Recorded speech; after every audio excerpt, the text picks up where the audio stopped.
Not everybody is fortunate enough to be student of Mumbai University. This is the first time I'm directly interacting with the students of Mumbai University. I have not really thought about what I should speak, but normally I speak for a few minutes and I seek questions, clarifications, and I love to interact. But as I have come from a background, I have my own experiences. As I said, I'm here with you in this prestigious university. You have a greater responsibility than those who are not privileged enough. You must have thought about the status of our society, the position of our country. We have very checkered history, one of the oldest civilizations, great heritage. We are proud to talk about so many things, so diverse. Yet, we also know that we have lived under the foreign rules, foreign subjugation for so many centuries. How this has happened? Have you ever realized? There are certain patterns, certain things which has shaped our history. 1.5 lakhs, 150,000 Britishers ruled this country stretching from that time, Myanmar, whole of present day, Bangladesh, India, Pakistan, Afghanistan. How did they rule? There must be something. Otherwise, I normally reflect when the British East India Company came to India and we were ruled by company. Later on, it was transferred to the sovereign government, the monarchical rule. We were ruled by company. And if you really think about, it could have taken just less than 24 hours for the people of Calcutta, not necessarily the surrounding towns, only the people of Calcutta, if they have gathered together, they would have submerged the East India Company with one stone each and throw it to them. Physically, how could it be possible that 150,000 people ruled this nation for so many long centuries? This is just a window to how we have passed through our generations to generations. We got independence in 1947, and if you remember, after 2014, Prime Minister Narendra Modi had given a slogan, and I'm sure by this time you must have learned about that word, Viksit Bharat. If you are already developed, you will not talk about Viksit Bharat. Now, since there is a slogan of Viksit Bharat, many people might think that this is a government slogan. Government is nothing but we only. After giving ourselves the constitution, we the people, we rule ourselves through the representatives elected by us. Government means us, we the people. So if the government of the day has given a slogan, it is our slogan. Sometimes there are disconnect between the common people and the government. विकसित Bharat slogan लगाया है, करना हम सबको है. भारत को अमीर, शक्तिशाली, विकसित कौन बनाएगा? हमको ही बनाना है. तो ये 1947 में क्यों नारा नहीं लगाया? कोई भी देश जब आगे बढ़ता है, एक लक्ष्य होना चाहिए. अब यहाँ इतने स्टूडेंट बैठे हुए हैं, आपका भी तो लक्ष्य होगा. किसी ने यहाँ इकोनॉमिक्स का पढ़ाई कर रहा है, कोई लॉ का पढ़ाई कर रहा है, कोई हिस्ट्री का, किसी ना किसी सब्जेक्ट को आप भी डॉक्टरेट कर रहे हैं, एमफिल कर रहे हैं.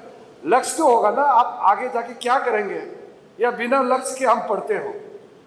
तो वैसे ही देश का यात्रा लंबा होता है, लेकिन समय समय में देश का यात्रा का पैमाना तय करना होता है, लक्ष्य तय करना पड़ता है. आप ध्यान दोगे तो 1947 के बाद कभी लक्ष्य रखा ही नहीं है कि भारत को कब अमीर होना है, कब शक्तिशाली होना है. मैं हमेशा चाहता था बचपन से कि मैं ऐसा काम करूं जिसमें लोगों को सुविधा मिले, लोगों को कुछ फायदा मिले हमसे. ऐसा हम काम करना चाहते थे। 1947 में, मैं ये बार बार बताता हूँ, जानने वाला को भी जानबूझ के मैं बताता हूँ ताकि रियलाइजेशन हो। हमारा पूरा एशिया देश में जापान एकमात्र देश था जो इंपीरियल पावर था, जो बाकी देशों को ऊपर में कब्जा कर सकते थे। इंपीरियल जापान, उसको छोड़ के हम लोग सब आज़ादी प्राप्त करके, या चाइना भी कम्युनिज्म से नए नए उभर के, हम लोग सब एक साथ थे, एक प्लेटफॉर्म में थे। तो ऐसा कैसे हो गया कि आज सिंगापुर का पर कैपिटा इनकम 30 गुना से भी ज्यादा है हमारा पर कैपिटा इनकम से। ये कैसे हो गया? कोई जादू से हुआ क्या? कभी कभी विजन, लीडरशिप का विजन भी उतना ही जरूरी होता है जितना समाज का हर एक नागरिक का मेहनत। लक्ष्य भी होना है, मेहनत भी करना है। तो इसी प्रकार से हम आज कहते हैं कि we have the demographic dividends with us. लेकिन आप ख्याल रखिए, ये डेमोग्राफिक डिविडेंड अगर हम उसको लाभ नहीं उठाया तो ये हमारा बर्डन भी हो सकता है। बिना काम का इतना बड़ा युवा शक्ति अगर हाथ में काम नहीं मिलेगा तो आप कल्पना कर सकता है देश का कितना बड़ा बोझ होगा। इसलिए हम एम्प्लॉयबल यूथ बनाते हुए, अपॉर्चुनिटी क्रिएट करते हुए देश को नई दिशा में ले जाना चाहते हैं। आते आते वीसी साहब से मेरा बात हुआ वहाँ चैम्बर में, तो उन्होंने कहा कि सर आपने इस देश का स्पोर्ट्स सेक्टर को रेवोल्यूशनाइज कर दिया, थोड़ा सा 5-10 मिनट आप खेल के बारे में बताइए। तो मैंने उसी समय बताया कि मैं जब इस देश का खेल मंत्री था, यूथ अफेयर्स एंड स्पोर्ट्स, मेरा पास और भी जिम्मेदारी थे उस समय, मैं आयुष मंत्री भी थे। उस समय इंग्लैंड से एक वाइस चांसलर और अपना टीम आया, एक चर्चित यूनिवर्सिटी के वाइस चांसलर और team of professors and some bright students, they met me in Delhi. उन्होंने मुझे बताया, because I was the sports minister, after second world war United Kingdom was going down both academically, economically, and in a sports sector. So in 2000, they started giving extra importance to sports, youth activities. The moment university devoted their resources and priorities to the growth of sports, the academic ranking of the university started rising. तो मैंने कहा कि sports में ध्यान देने पर आपका academic ranking कैसे बढ़ा? उसका साइंटिफिक रीजन है, उसका तालमेल होता है। बॉडी का एक्टिविटी, आपका कैंपस का activity, alertness of mind, your conduct, your character, all have contributions in the growth of your economic standards. तो आपके यूनिवर्सिटी में स्पोर्ट्स का एक्टिविटीज को आगे बढ़ाने के लिए I have no doubt VC साहब और टीम जरूर काफी काम कर रहे होंगे। तो मैं स्पोर्ट्स मिनिस्टर रहते समय खेलो इंडिया के साथ साथ फिट इंडिया मूवमेंट को हमने चलाया। तो विकसित भारत बनाने के लिए आदमी स्वस्थ होना भी जरूरत है। तो fit India, every Indian must be physically mentally fit to make this country fit. Otherwise क्या होता है, देश को जो भी महान बनाना है हम ही बनाएंगे ना, जो नागरिक है हमको ही काम करना है। देश अपने आप से तो चलेंगे नहीं, उस देश में रहने वाला लोग ही अमीर या गरीब बनाएंगे। तो हमने फिटनेस के ऊपर में ध्यान दिया और लाखों करोड़ों लोग इस देश में फिट इंडिया कैंपेन में जुड़े हैं। और तब से लेकर के आज तक फिटनेस का लेवल काफ़ी बढ़ गए हैं। आप स्पोर्ट्स के बारे में मैं 2-5 मिनट जरूर डिवोट कर देता हूँ। जब हम पैदा हुए और बड़े हुए तो मॉस्को ओलंपिक्स में हमको एक गोल्ड मेडल मिला था हॉकी में, under the captaincy of Bhaskaran. उसमें कई प्लेयर्स मुंबई में है, मरविन फर्नांडिस, सोमैया वगैरह, सब ये मुंबई के हैं। They were the part of the Indian team. तो that was the last time India won a gold medal in Olympics. उसके बाद गोल्ड मेडल तो छोड़िए, ना सिल्वर ना ब्रॉन्ज इंडिया का लिस्ट में ही नहीं आते। अब ये सोचिए, जो देश स्पोर्ट्स के बारे में नहीं सोचता है वो देश कहीं ना कहीं छूट जाएगा। आज ओलंपिक्स में चाइना और अमेरिका बराबर क्यों है? इकोनॉमिकली भी बराबर है, स्पोर्ट्स में भी दोनों बराबर है। इस बार के जो ओलंपिक्स में भी दोनों का 40-40 गोल्ड, चाइना का 40, यूएसए का 40। मेरा दिल में आग लगा हुआ था उस समय लेट 70s और 80s में, भाई हमारा नाम क्यों नहीं है सूची में? क्योंकि हमारा इतिहास लंबा है। 1928 Amsterdam Olympics, 1932 Los Angeles Olympics, 1936 Berlin Olympics, consecutive 3 times India ने गोल्ड मारा। लास्ट ओलंपिक बर्लिन कितना बड़ा पॉलिटिकल स्टेटमेंट था मेजर ध्यानचंद का कैप्टनसी में। फिर हम उसमें सेकेंड वर्ल्ड वॉर की वजह से 2 ओलंपिक छूट गए, 1940 एंड 1944। फिर 48 में लंदन ओलंपिक्स किया, फिर we reclaim back, we won the gold medal. 60 हमारा रोम ओलंपिक्स में पहले बार we lost the gold medal to Pakistan. We got back gold medal in Tokyo Olympics 1964। उसके बाद से हमको वंचित हो गया। तो मैंने सारा हॉकी टीम को बुलाया, देखो आज के दिन में ओलंपिक्स और हमारा वर्ल्ड कप में इंडिया का कई नाम नहीं आ रहा है। हॉकी को जीवित करो, हमारा लेगेसी वापस चाहिए। मैंने मैन वुमेन हॉकी टीम को बुलाया, सबका कैंप में गया, खाना पीना से लेकर के उनका ट्रेनिंग से लेकर के कोचिंग, साइंटिफिक उसका स्पोर्ट्स साइंस, और मैंने कहा कि आपको क्या चाहिए, best of the facilities will be given to you. आप सिर्फ खेलिए और देश का नाम रोशन कीजिए। उसके बाद आपने देखा होगा जो चेंजेस लाया टोक्यो ओलंपिक्स में। After so many years Indian men team got the bronze medal and women team reached the semi-final. तो इससे क्या होता है, जो नेशनल आपका प्राइड को ऊंचा उठाता है वो आपका आत्मा को भी उठाता है। Spiritually it takes you to a next level, आपका क्षमता को आपको ताकत देता है। तो उसी प्रकार से हर एक खेल के क्षेत्र में चेंजेस लाया, then we won record numbers of medals. मैं तो हॉकी का एग्जाम्पल सिर्फ दिया, कई उदाहरण हजारों, एक प्लेयर का मेडल कैसे मिला उसका भी कहानी है। कोई लोग तो ताली बजा के आराम से बोल देते हैं कि अच्छा खेलो मेडल लेके आना। अरे मेडल लेके आना जरूरी है, लेकिन लाओ कैसे, कितना मुश्किल हालात में काम करना पड़ता है। स्पोर्ट्स को सिर्फ खेलना ही नहीं, स्पोर्ट्स कल्चर को हमने विकसित किया। आप याद रखिए, इंडिया है द ग्रेट स्पोर्टिंग ट्रेडिशन, हमारा इतिहास रहा है। तो हमने कहा कि अब नहीं है, we had the tradition of sports but we need to develop sports culture. कोई लोग स्पोर्ट्स मेडल के लिए खेलते हैं, कुछ लोग स्वास्थ्य के लिए खेलते हैं, मस्ती के लिए भी खेलता है। इसलिए मैंने कहा कि कुछ ना कुछ खेल जरूर खेलिए, चाहे मेडल के लिए कंपटीशन हो, मस्ती के लिए हो, फिटनेस के लिए हो, कुछ ना कुछ खेलना चाहिए। तो मैं उम्मीद करता हूँ मुंबई यूनिवर्सिटी, जो विश्व में यूनिवर्सिटी गेम्स होते हैं, अमेरिका में आप देखा होगा maximum gold medalist are from universities. China का भी ऐसे ही है, यूनिवर्सिटी वाला ही ज़्यादा गोल्ड मेडलिस्ट होते हैं। हमने मेरे स्पोर्ट्स मिनिस्टर का समय में we started the university Khelo India games.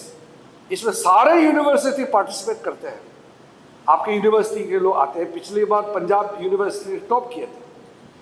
तो हम चाहते हैं कि जो यूनिवर्सिटी का गेम्स होते हैं, खेलो इंडिया गेम्स बहुत ही हाई स्टैंडर्ड का होता है, उसमें मुंबई यूनिवर्सिटी बहुत अच्छा परफॉर्म करेगा, मैं उम्मीद करता हूँ। आपके इस बहुत ही खूबसूरत परिसर में बहुत कुछ हो सकता है। इसमें जो पोटेंशियल है, इसका नाम, आपका काम, इसके बारे में मुझे कोई संदेह नहीं है। मैंने दुनिया प्रैक्टिकली देखा है। I have travelled to 155 countries. 1992 में जब मैं सेंट हेलेना गए थे, आप लोग सुना होगा सेंट हेलेना। मैं सेंट हेलेना इसलिए गए थे कि जब नेपोलियन को वाटरलू में हराने के बाद नेल्सन ने कैप्चर किया और उसको सेंट हेलेना ले गए।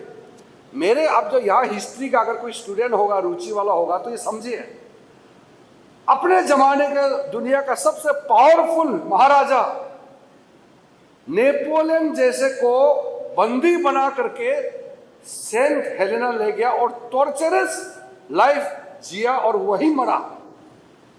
तो जब मैं स्कूल में थे, जब मैंने ये पढ़ा कि नेपोलियन को ऐसा हालत में ले गए, तो जिज्ञासा बढ़ गया।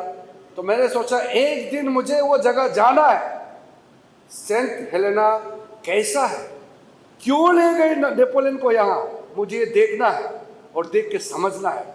6 दिन केप टाउन साउथ अफ्रीका से 6 दिन शिप में गए, तब जाके सेंट हेलेना पहुंचा। 6 days ट्रैवलिंग। कोई भारतीय वहां जाते नहीं है। जहां भीड़ है वहां जाने का जरूरत नहीं है। हमारा आदत को भी चेंज करना है। 2 पान का दुकान है, एक पान के दुकान में 6-7 लोग खड़े हैं, एक पान के दुकान में कोई नहीं है, फिर भी वो 6-7 जहाँ खड़ा है वही जाके भी वो भी लाइन में लग जाते हैं। तो हमको भीड़ से हट करके कुछ काम करने का भी सोचना है। तो मैं सेंट हेलेना जाने के बाद जो देखा है कि ब्रिटिश लोगों के मस्तिष्क में जो डर था, फ्रेंच लोगों ने जो तबाही किया था उस समय, वो डर इतना था कि नेपोलियन को हरा तो दिया, मगर डर इतना था कि ये सोचा कि नेपोलियन को ऐसा जगह ले जाओ जहां अंग्रेजों का छाया तक भी ना पहुंच पाए, इसलिए वहां लेके गए। बाद में मरने के बाद फ्रेंच सोवरेन प्रोटेस्ट किया और डेड बॉडी को एक्सह्यूम करके निकल के फिर फ्रांस में लेके आके उसको फिर फुल स्टेट ऑनर के साथ में बाद में उसका कार्यक्रम किया है। तो मैं जो इतना देश घुमा हूं सब मैंने देख लिया। मैं आपको जो कहना चाहता हूं वो ये है, इतना देश मैंने देखा है, इतना लोगों को हमने बात किया, समझा है, लेकिन हमारा भारत देश जैसा खूबसूरत देश कहीं नहीं है। जब मैं हमारा देश को खूबसूरत बोलता हूं तो सिर्फ फिजिकल, सिर्फ लैंडस्केप, नेचुरल सिर्फ नहीं, उसमें कल्चर, ट्रेडिशन, हेरिटेज, हमारा देश का क्षमता इतना ज्यादा है, कोई मुकाबला करने का नहीं है। तब जाके मेरा मन में होता है कि इतना लंबा इतिहास, इतना ऊंचा हमारा कद है, हमारी हिस्ट्री है, इतना क्षमता है। By gifted we Indians are one of the most intelligent people in the world, फिर भी हम अमीर कैसे नहीं बन पाया? क्या कारण है? बीमारी कहाँ है? वो बीमारी को ठीक करना है। हमको बड़ा आदमी बनना है, लेकिन मेरा बड़ा आदमी बनने से अगर देश को फायदा नहीं है तो मेरा बड़ा आदमी बनना क्या फायदा है बताइए? I have to be of some utility for the interest of my nation. इसलिए हम राजनीति में है, राजनीति से देश का सेवा करता है। प्राइम मिनिस्टर का पहला दिन when we were included as the member in the council of minister, हम लोग ने ओथ नहीं लिया तब तक। प्राइम मिनिस्टर साहब ने नाश्ता के लिए बुलाया, हम लोग 44 लोग थे उसमें, छोटा काउंसिल ऑफ मिनिस्टर थे। हम लोग को बोला कि लोगों ने हमको वोट दे दिया है, सत्ता में हमको बैठने का मौका मिला है, अब हमको आराम नहीं करना है। हमारा देश के पास समय कम है, इस कम समय में भारत को विकसित बनाना है। पहला दिन से इतना झोंक देना ताकत कि अगले कुछ सालों के अंदर में भारत को एक डेवलप राष्ट्र बनाना है। तो लक्ष्य रखा, 1947 में आज़ादी मिला, 2047 में 100 साल पूरा हो जाएगा, तो 75 ईयर्स तो गया। तो अगर 100 साल within the centenary celebration of India's independence, if we have to achieve the target, that means we have now only 23 years left. तो सबसे आगे कंट्रीब्यूशन आपका ही होना पड़ेगा। इसलिए जिस परिस्थिति में हम पढ़ के आए हैं और जिस परिस्थिति में बाबा साहब अम्बेडकर ने पढ़े हैं, उसका मुकाबले तो आज का परिस्थिति इतना आराम है।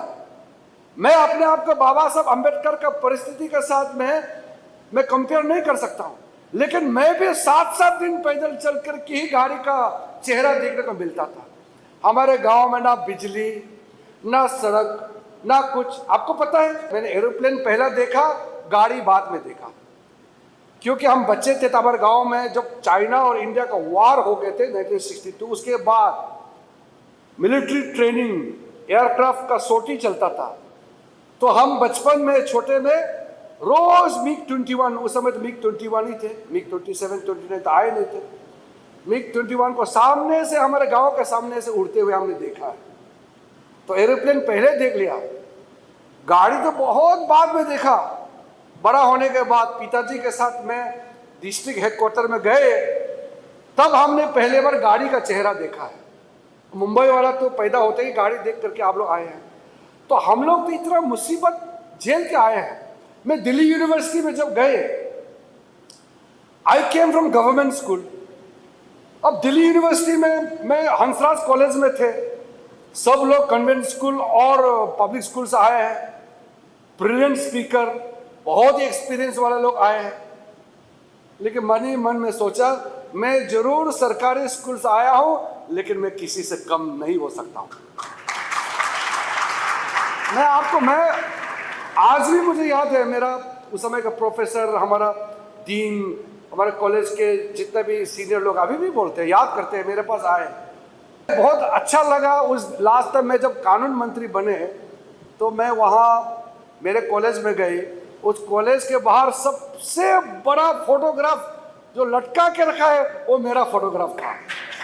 तो मुझे तो इतना आनंद मिला, उससे बड़ा खुशी का बात क्या हो सकता है कि गांव से आने वाला, जिसको ठीक से शहर का जिंदगी के बारे में जानकारी भी नहीं है, और 30 साल के अंदर में उसका फोटो उस कॉलेज में लटका के रखा है। तो मैं समझता हूँ कि मेरा संघर्ष भी बहुत छोटा है। जब मैं बाबा साहब भीमराव अंबेडकर का जीवन के बारे में देखता हूँ तो हम तो कुछ भी नहीं है, क्योंकि बाबा साहब ऑलरेडी हो चुके थे। हाँ, अगर बाबा साहब भीमराव अंबेडकर नहीं होते, इस संसार में नहीं आते, तो फिर हम किस हालात में होना था। कल भी मैं बाबा साहब से जुड़े हुए सारे जगह में गए।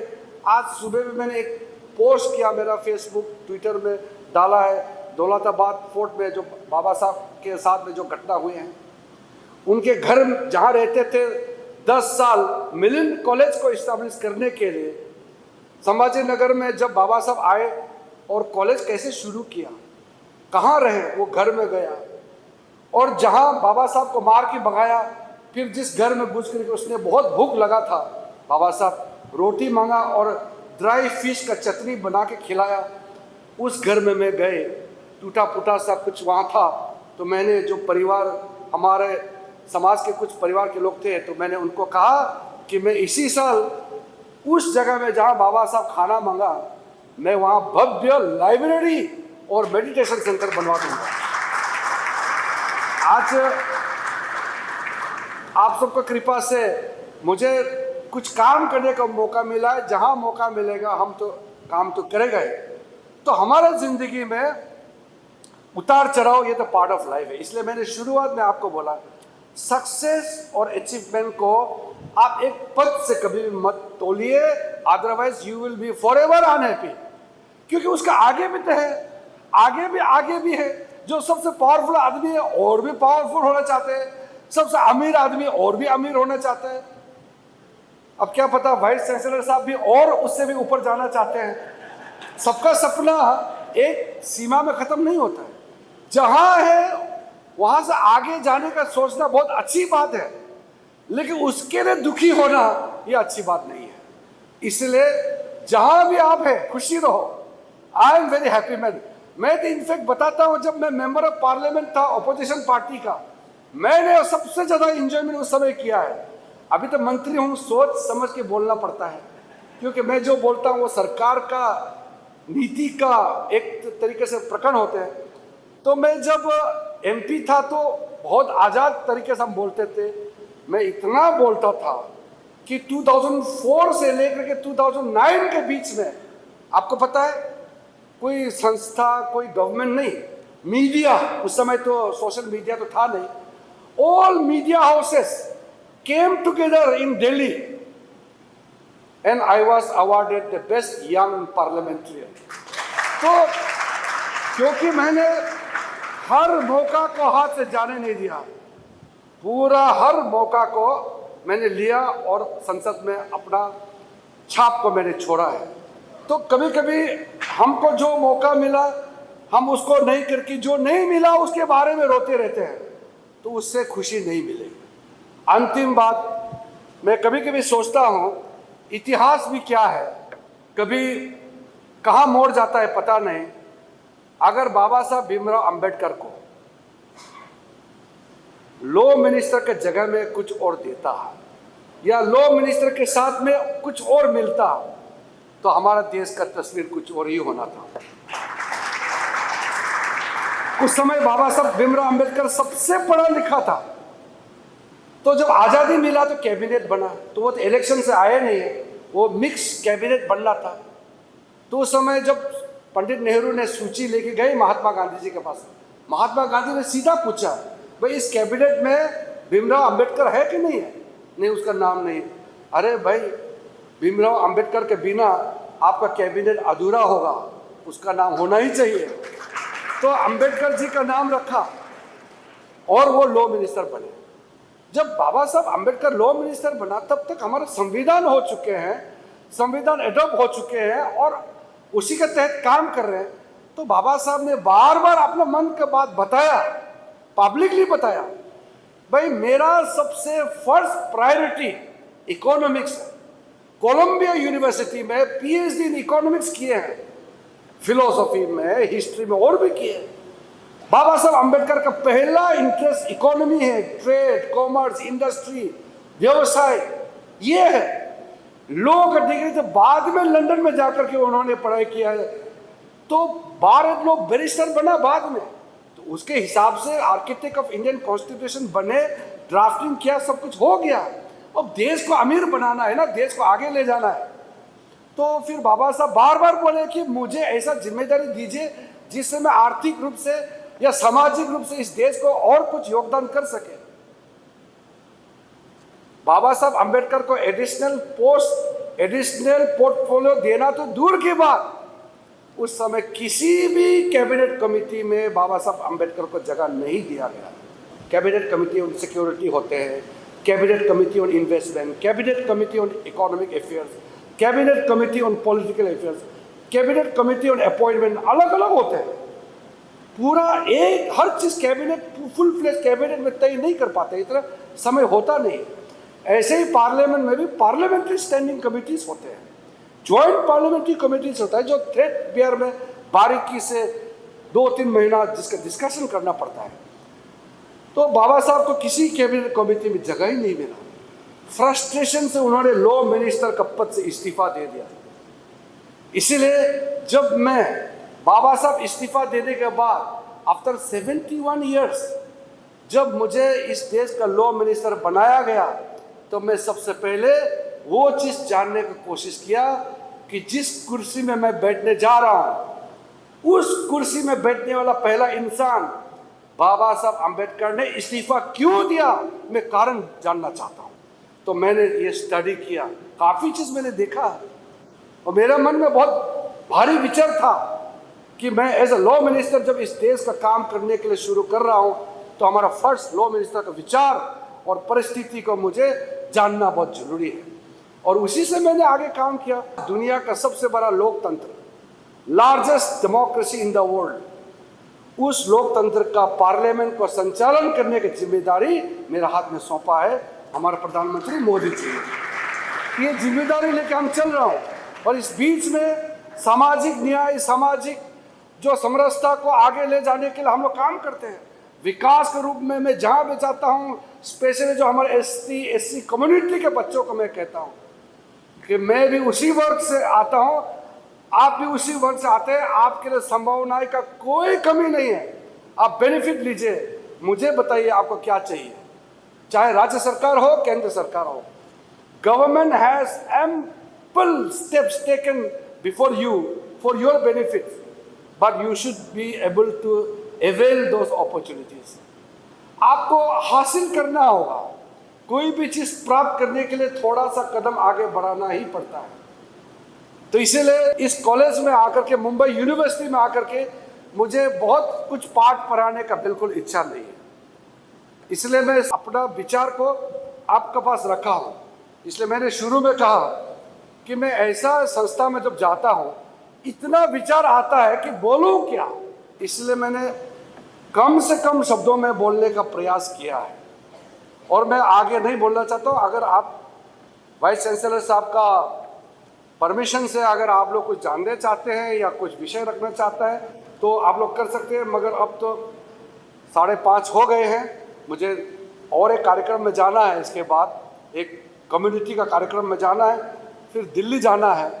तो इसलिए समय का शायद हमारे पास पाबंदी है, लेकिन आज मुंबई यूनिवर्सिटी में आपके बीच में आकर के मैं अपने आप को गौरवान्वित महसूस कर रहा हूँ. I feel proud to be part of this great evening.